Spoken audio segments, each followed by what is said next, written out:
Hi here, Finns here. I'm back for another video, and today I'm going to be talking about Movie Week of Strictly Come Dancing 2025 and the eliminated couples so far this series. Let's start off with the first eliminated couple of the series to catch up with, Tom and Amy.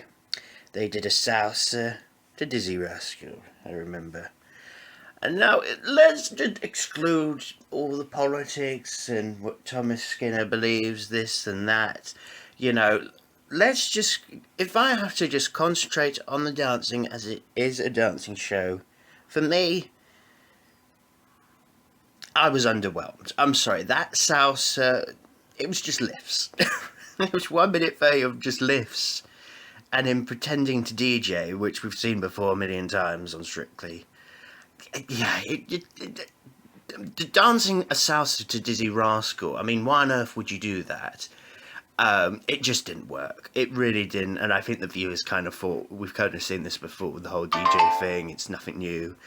Yeah, I would have liked to seen Tom do ballroom, but at the end of the day, he was one of the weaker dancers that week, and I do feel sorry for Amy that she's first out.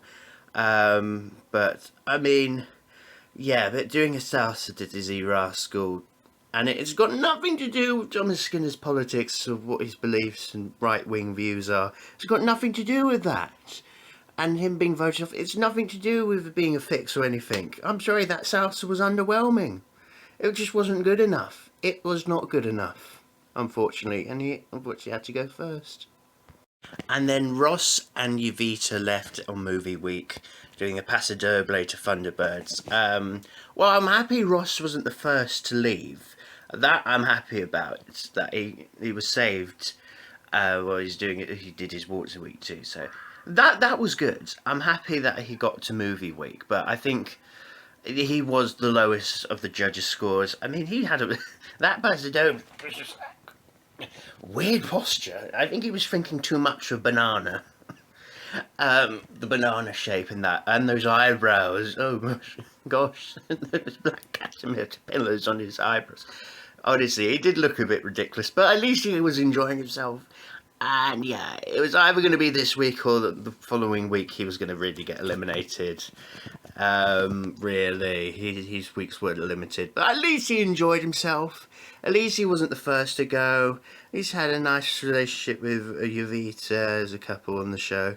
I think, yeah, he was never going to win the trophy. But I'm glad he got to do what he wanted to do on the show, celebrate his Scottish roots, and then celebrate Thunderbirds.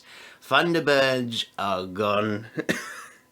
But I'm glad he wasn't the first one out, and I'm glad he got to do the dances he wanted to do. Yeah.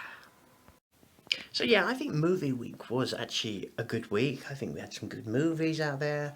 I think my favourite couples of the week. Also, it was very nice to see Cynthia Erivo, the one and only Cynthia Erivo, with all that X Factor build up, the intro.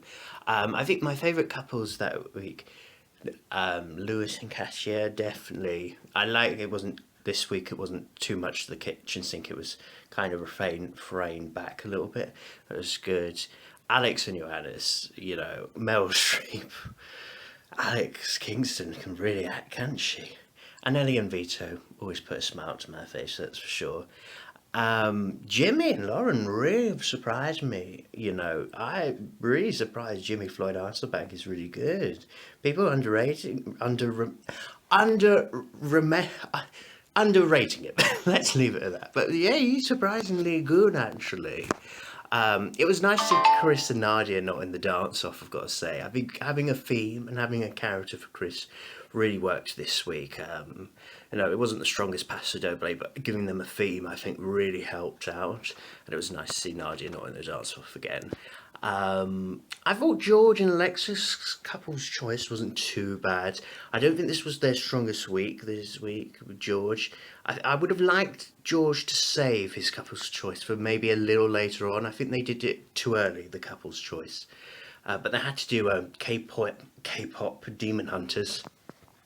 No idea. I had no idea either. It wasn't too bad. I do prefer their Paso from the week before, though. But I know they can bounce back and still have potential to go on further. But yeah, I think it was a good week. Vicky and Kai's Charleston, that was very upbeat, that music. Maybe it was a bit too fast, the music for Vix this week, but she'll bounce back. Karen and Carlos, their Cha Cha Cha was good. She hasn't, I hope she hasn't peaked too soon in the series, Karen, but I think she's getting better. She's getting better. Maybe not as strong as her jive in week one, but she's getting there. I was surprised by the fall by Craig, though. I thought that was a bit brutal, I've got to say. That's what I thought. What do you think? Comment down below in the comment section below. Like and subscribe this video, and I'll be back for more content very soon. Until then, goodbye, people. Goodbye.